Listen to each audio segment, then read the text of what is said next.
What is up, guys? It's the Maotaki being Dragon Ball Super episode 10 and 11 review.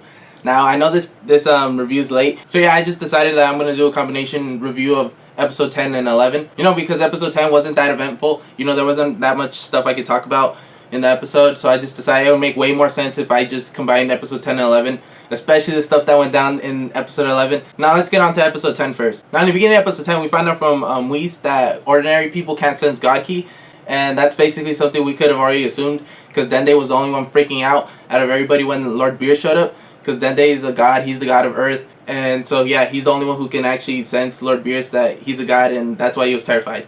So yeah, Gohan mentioned that he can't sense Goku's Ki or anything, so he doesn't really know what's up with Goku.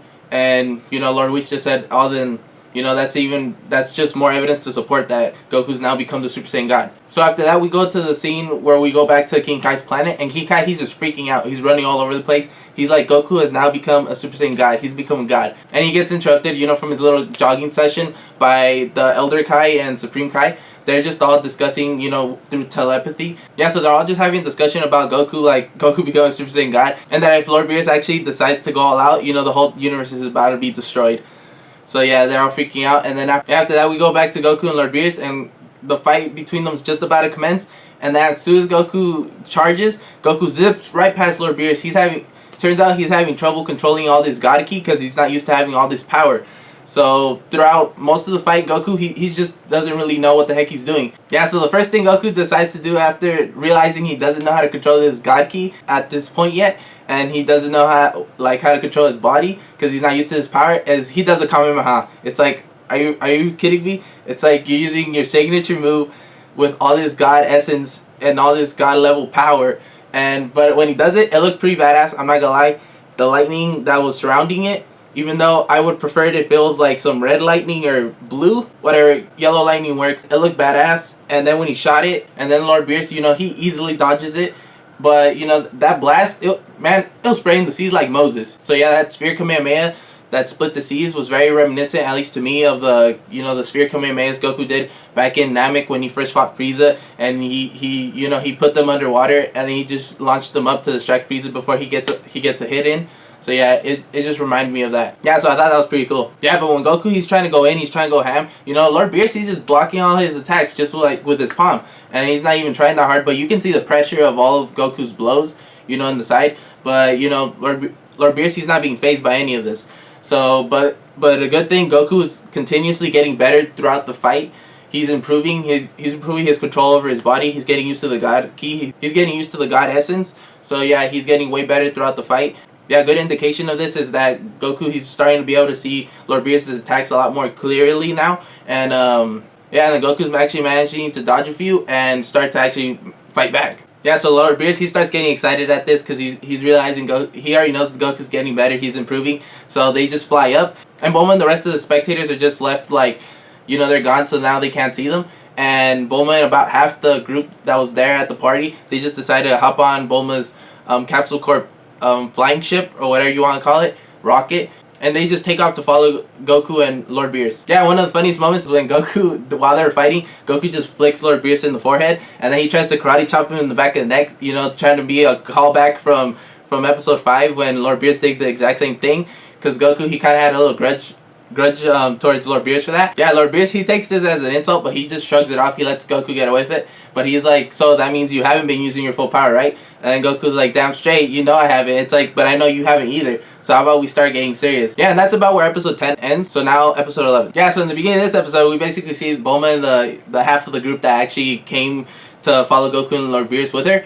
And basically her Capsule Corp ship, the engine's messing up, and you know they're not able to go at full speed, so they're falling way behind. They don't know where the heck they're even at, so they're just trying to follow. And I was like, during this time, I was thinking like they explained that Gohan, Goten, Trunks, and Vegeta, but Vegeta's not even there, so it doesn't matter. But that all the Saiyans, I guess, that participated in the ritual, they're all tired. They lost all their energy. So yeah, I understand why the Saiyans can't do it, but that's still no excuse why Piccolo. Why the heck did you not just go outside, freaking push the dang ship from behind, and then like help it out and just push it? You're definitely strong enough to push that thing, and you guys will get there a lot faster than having to try to rely on the ship that's breaking down mid-flight in the air. I was like, Piccolo, you're not doing anything. Because Piccolo, I know Lord Beerus did not blink at you hard enough to make your whole body sore and throbbing in pain, so I know you can do it.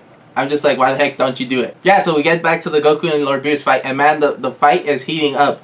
It seemed like Goku went in and was starting to get some hits in, but no, Lord Beerus, Lord Beerus, he was just overacting the freaking impacts from the blows with all his crazy faces that he was making, like, while Goku was hitting him. At first I believed it, but then nah, like, he was just doing that to boost up Goku's self-esteem and his confidence, because he just wants Goku to get overconfident, and then he wants to crush Goku. But yeah, Goku caught on to this very quick, and Goku's like, nah, you gotta go all in if you want me to go all in. And then Lord Beerus is like, alright. So Lord Beerus starts to use more of his power, and then Lord Beerus starts to go in on Goku, and it was a very bad sight to see. Goku's getting pummeled, man. He's getting pummeled all around. Lord Beerus even charges a crazy Ki Blast, and he sends it Goku's way. Yeah, and this time the Ki Blast is bigger than the last one that Lord Beerus shot at him. So he was just like, oh, this one you can't freaking redirect.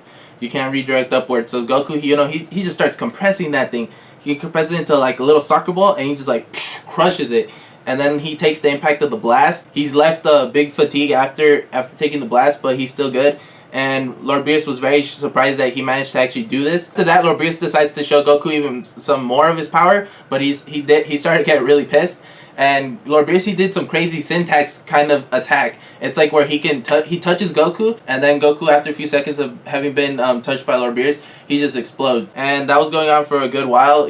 Lord Beerus was all over the place. He just kept doing that. And then Lord Beerus, he on some Brawly style, he just grabs Goku's head. He dives down with Goku, and he's about to crush Goku onto this one island. Goku barely manages to escape the impact of the fall, but he's right there all messed up, and Lord Beerus is walking up to him. Yeah, down there Goku is definitely tired. He's very exhausted. Lord Beerus starts to get very tired of Goku's sly remarks. Next time we see Goku, man, Goku's just getting sent up into the sky.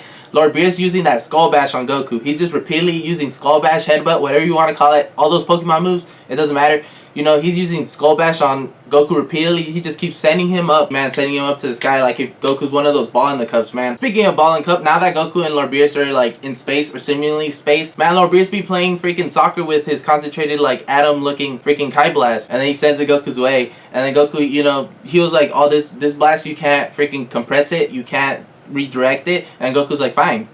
He just shoots out a Ki Blast at it, and he just destroys it. So, and Lord Beerus is like, oh, that's actually a pretty smart idea. But it's like, but how about you try this? And he just pops out a freaking barrage of them, and he just starts sending them Goku's way. Yeah, so Lord Beerus basically gives Goku an ultimatum. It's like, if you don't manage to destroy all this barrage of Ki Blasts, then the Earth's gonna be destroyed. Yeah, so Goku's like, all right, I'm up for it. And then Goku, he charges up a Kamehameha, another God Kamehameha, and he just shoots it. He manages to get every single one of the blasts. He's very tired after this. At this point, he's already running out of his God Ki. And what makes it worse is Lord Beerus, bam, like blitzes Goku right there. And he just shows up right next to Goku. He stabs Goku under the heart, and then he just yanks out his hand out of there. Goku in that one location now has this God Ki just surrounding the wound.